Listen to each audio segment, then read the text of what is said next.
baginya apa yang dia kehendaki kan. Artinya ketika berdoa, insya Allah doa itu akan terkabul.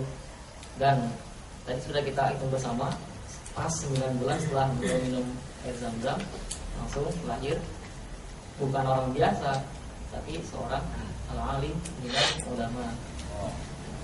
Amin. Jadi ada yang berminat untuk doanya dikabul, minum air Zam-Zam. nggak mesti minum air Zam-Zam. Itu hanya salah satunya saja. Kan ada kan doa mustajabah kapan kan? Itu pada tahun 750 Hijriah.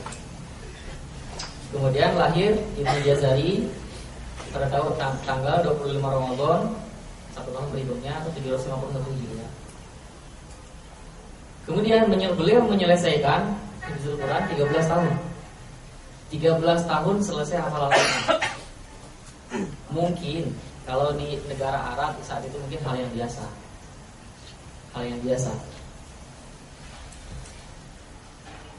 Tapi di Indonesia kira-kira gimana? 13 tahun. Oh, jangankan 13 tahun. Di sini udah yang habis. Belum kan.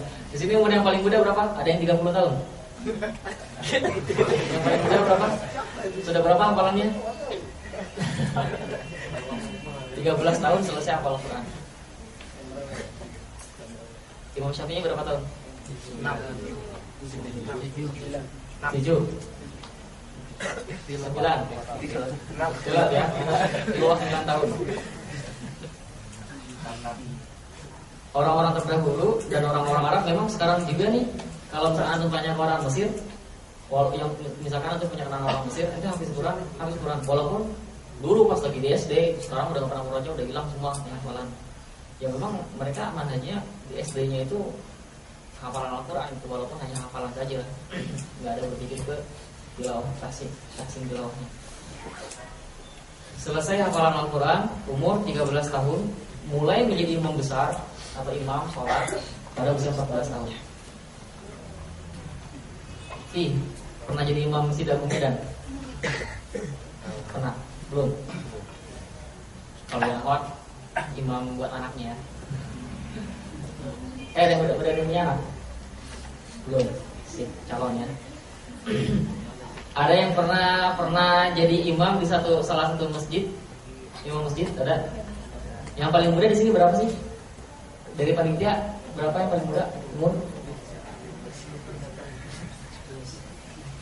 Coba yang 17 tahun siapa? Wow. Asal berapa? Asal 17 tahun Mas. 18 ada 18. Sip, 18. Nah, berarti taruh tahu. Ustaz Deru, apa 15 sampai? Enggak mungkin katanya. Berarti 18 tahun.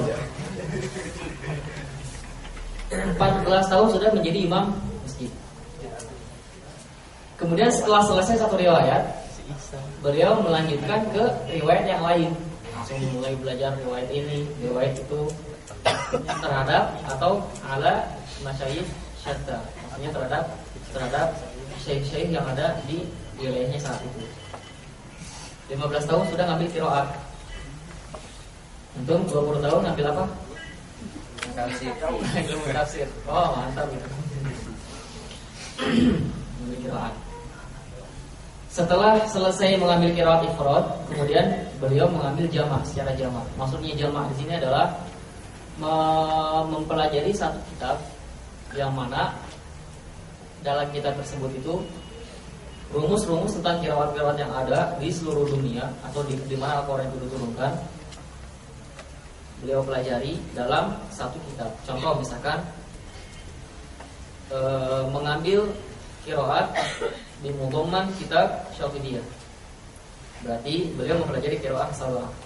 Qiraat sab'ah yang ada di seluruh dunia ini dipelajari dalam satu kitab. Kitab Syatibiyah, Imam Syatibi. Dan mempelajarinya beliau tidak hanya satu kitab saja, ada banyak. Seperti itu. Selesai itu ngambil qiraat di sini tidak disebutkan karena ada kemungkinan beliau tidak 1 tahun 2 tahun, tapi cukup lama mempelajari atau rihlah atau mempelajari ilmu qiraatnya itu tidak hanya 1 tahun 2 tahun. Lanjut ke yang berikutnya, tidak hanya mempelajari Al-Quran, beliau juga memperkaya diri dengan mempelajari ilmu-ilmu yang lain. Di sini kalau misalkan ada yang ngambil jurusan hadis, siapa yang tidak kenal dengan Dinyafi? Siapa yang tidak kenal dengan Al-Abarkuhi? Dan siapa yang tidak kenal dengan Imam Bukhari? Beliau langsung belajar dari mereka semua. Dinyafi, Al-Abarkuhi, sama Imam Bukhari. Hadis sudah, Quran jelas sudah. Kemudian setelah itu beliau mempelajari hadis. Lihat di sini ada satu ibrah. Ternyata sebelum qabla kulli syai'in, ternyata rata-rata ulama terdahulu ini beliau menjadikan fondasi utama itu adalah Al-Quran. Walaupun kita misalkan ya dikatakan terlambat, tapi terlambat itu masih lebih baik daripada tidak sama sekali. Misalkan kita baru mempelajari Al-Quran, menghifdzkan Al-Quran usia 20, 21, 22, 23, 24, 30, ada mungkin 40, ada mungkin sudah 50, ada seperti itu. Itu masih lebih baik daripada tidak sama sekali. Hadis sudah, kemudian fikih beliau belajar dari Abdurrahim Al-Isnawi. Ada yang mengatakan Al-Asnawi. Namun Al-Isnawi itu adalah yang paling masyhur, Al-Isnawi. Itu tentang fikih. Kemudian usul dan ulum balaghah mempelajari dari Sa'dullah Al-Qazwini.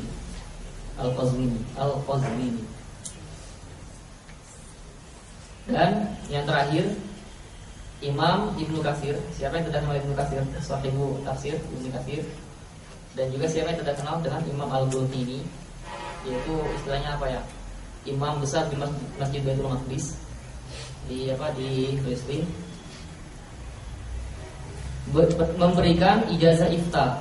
Maksudnya Imam Ibnu Jazari itu sudah berhak untuk menjadi mufti dalam usia yang dalam riwayat dikatakan, maksudnya dalam kitab-kitab tarikh yang kitab-kitab sejarah, di antaranya itu ada kitab yang ditulis oleh beliau sendiri.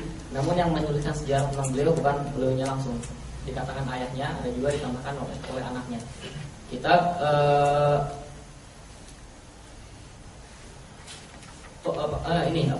Tabaqatul Qurra. Mohon maaf, saya lupa.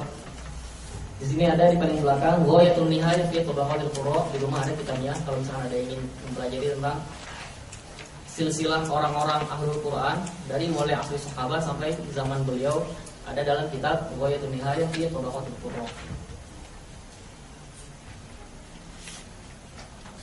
Itu beliau pada usia 24 tahun sudah menjadi mufti. 24 tahun jadi mufti. 24 tahun jadi mufti. Kita 24 tahun jadi apa? Allah alam. Itu tentang belajarnya beliau. Nah, sekarang kita pindah ke bagaimana perjalanan beliau dalam belajar dan mengajarkan perjalanan. Ini semua tadi masih dalam wilayah daerah beliau, yaitu di mana? Di Damaskus, Syam, Syria. Kalau sekarang Syria mungkin. Beliau menjadi guru besar. Saat dulu mungkin tidak ada yang namanya universitas, karena universitas saat itu dalam bentuk Masjid Bani Umayyah, Masjid Al-Umawi, Masjid Umawi. Di sini ada gambarnya. Sekarang wallah masih ada atau enggak setelah permasalahan yang ada di Syria, di Damaskus, apakah masih ada atau tidak? Tadinya kalau misalkan ada masih proyektor langsung digambarkan. Beliau menjadi imam di Qubatun Nasab. Coba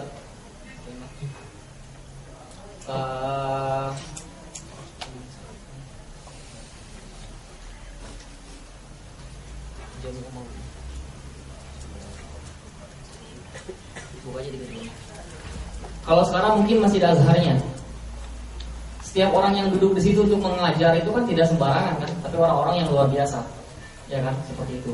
Dan Ibnu Jazari setelah sampai ke martabat ijtihad, ini bisa dilihat di full screen kan.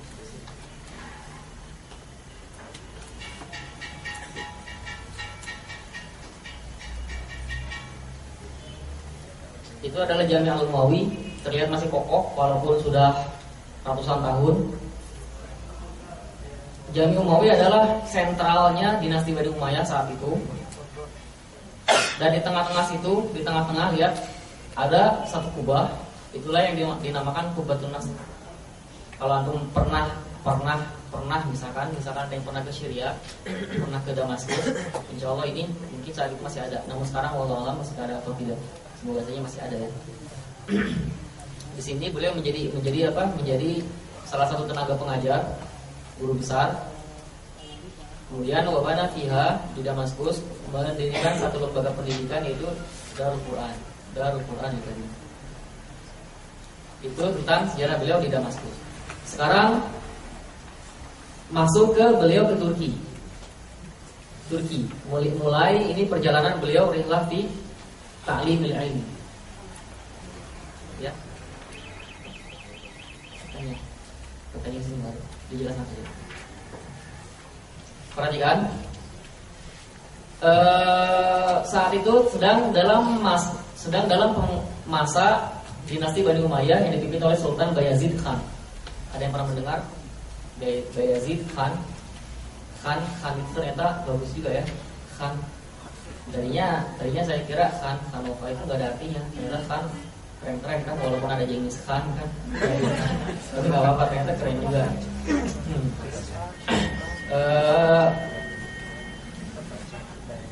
Shahrukh Khan. Sultan Bayazid Khan saat itu Utsmani sedang dalam pimpinan Sultan Bayazid Khan. Ketika Ibnu Jazari sedang berada di Hijaz, ini sejarah ini mungkin di sini tidak ada karena pembahasannya terlalu panjang. Kalau dimasukkan di sini ya kurang efektif. Di sini ringkasan saja. Ketika Ibnu Jazari sedang di Hijaz,